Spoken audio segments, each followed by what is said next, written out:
Hacemos un punto, ¿te parece? Por Lo supuesto, saludamos al ministro de Salud de la provincia de Buenos Aires, el doctor Daniel Goyan. Daniel, muy buenos días. Daniel Tonietti, Adrián Murano, Eduardo Fabregat y el resto del equipo los saludamos. Buen día.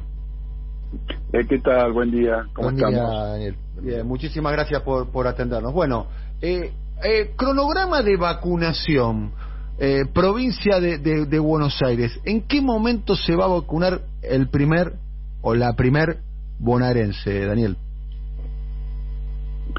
Bueno, de acuerdo a los anuncios que se vienen haciendo del gobierno nacional, tenemos una expectativa de que hacia fines de diciembre esté llevando una cantidad limitada de dosis de vacuna, un lote inicial pequeño, y bueno, en base al día que estén llegando, hay que recordar que la última semana de diciembre tiene 2 fines de semana largos, así que bueno, habrá que ver en qué momento está llegando.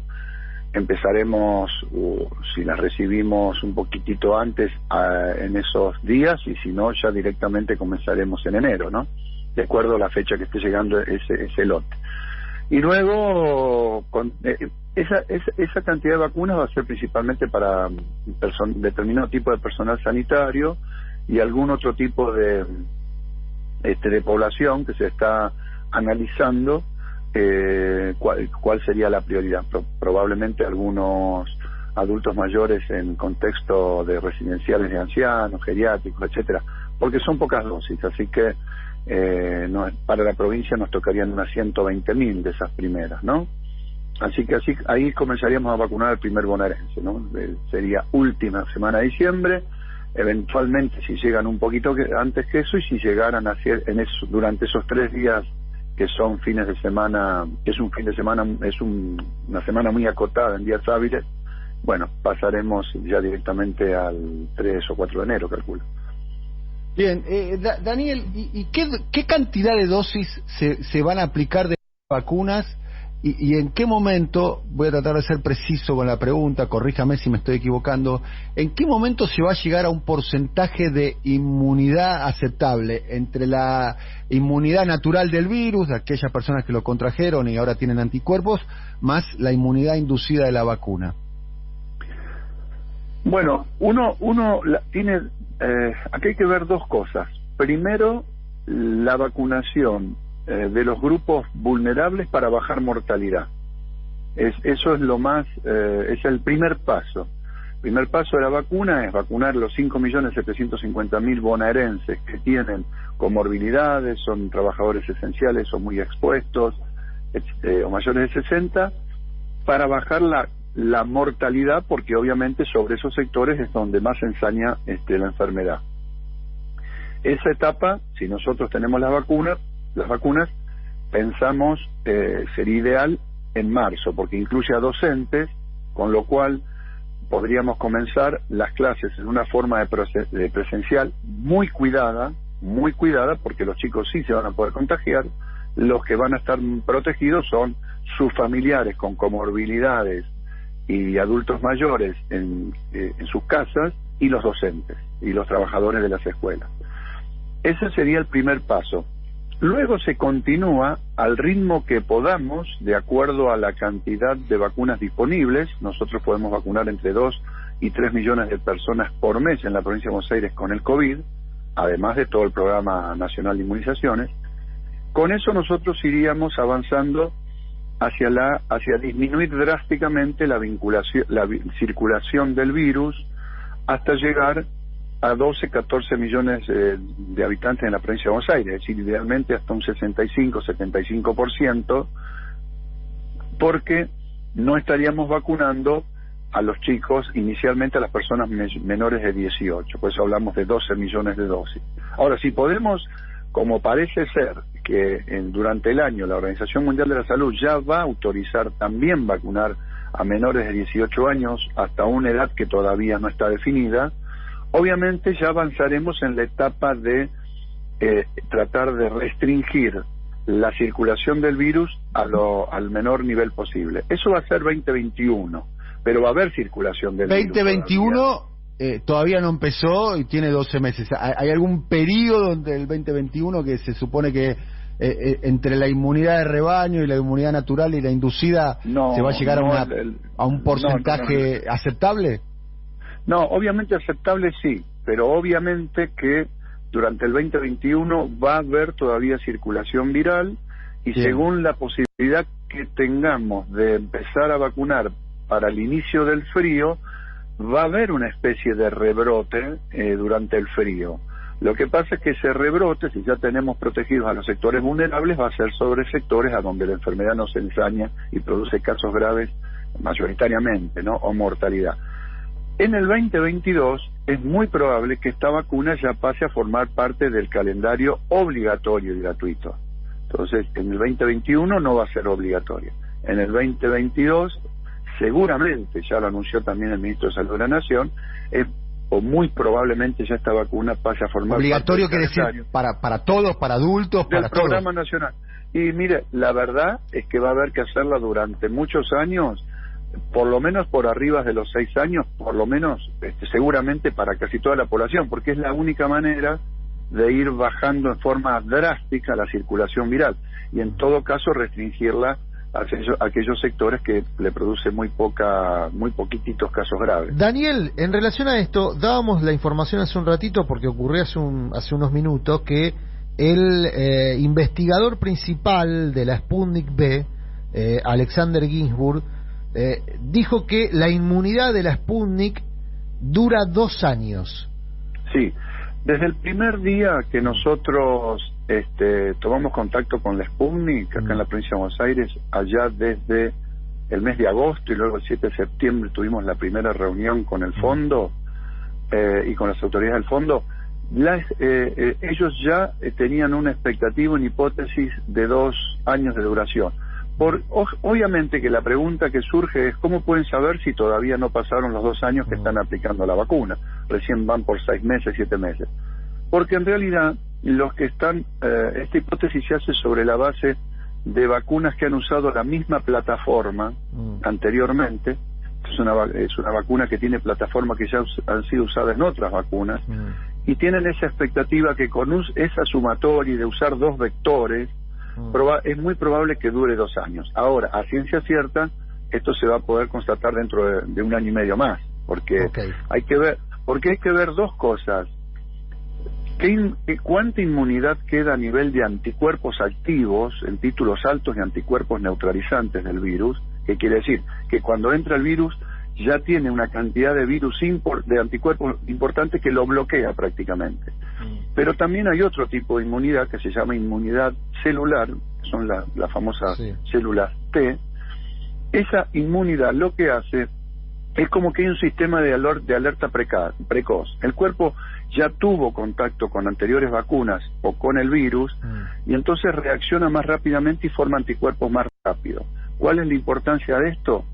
Que evita que la enfermedad, que el virus baje a los pulmones, llegue a los pulmones, produciendo en 3 días los anticuerpos y neutraliza la enfermedad cuando está en la fase nasal o faríngea, transformándola en un resfrío común, en una faringitis común, pero que no progresa hacia formas graves. Ahora, ¿qué pasa, Daniel, si yo me doy la vacuna en el transcurso? Porque, por ejemplo, veíamos que Pfizer tiene una proyección de eficacia de inmunidad de 5 meses. Entonces, la pregunta es esta: si yo no sé qué vacuna me voy a estar dando, o si la de Pfizer o la Sputnik, y en tal caso, en función de la vacuna que yo me dé, es la duración de efectividad y la próxima vacuna que me tengo que dar en este programa que usted anticipaba que puede durar 5 o 6 años.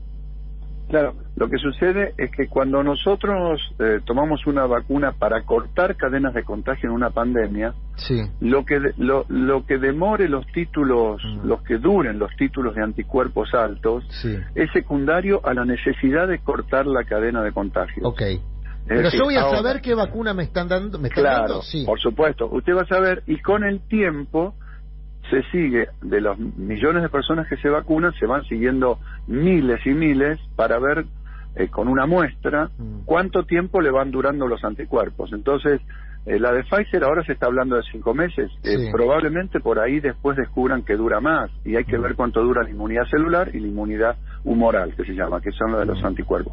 Pero esto se va a ir investigando después, y cuando dentro de 2 o 3 años nosotros vamos a poder saber ya cuál es la vacuna que dura más tiempo, cuál es la inmunidad celular que dura más tiempo, cuál es la más barata, cuál es la más fácil de aplicar, cuál es la que tiene la cadena de frío más... Y con todo eso, y las varias vacunas que va a haber en el mercado dando vuelta, entonces uno va a poder elegir para el programa nacional obligatorio cuál es la que más le conviene, ¿no? Por ahora, lo importante, a mí me preguntan, ¿cuál es la mejor vacuna?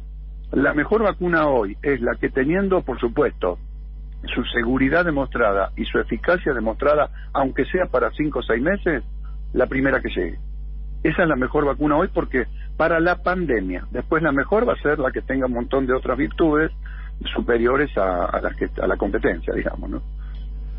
Última pregunta, estamos hablando con Daniel Goyan, el ministro de Salud de la provincia de Buenos Aires. Daniel, por lo pronto hay varias noticias con respecto a lo que se conoce como la segunda ola del COVID-19, que está afectando fundamentalmente al hemisferio norte, ¿no? A Europa, a Estados Unidos, entre otros lugares del mundo.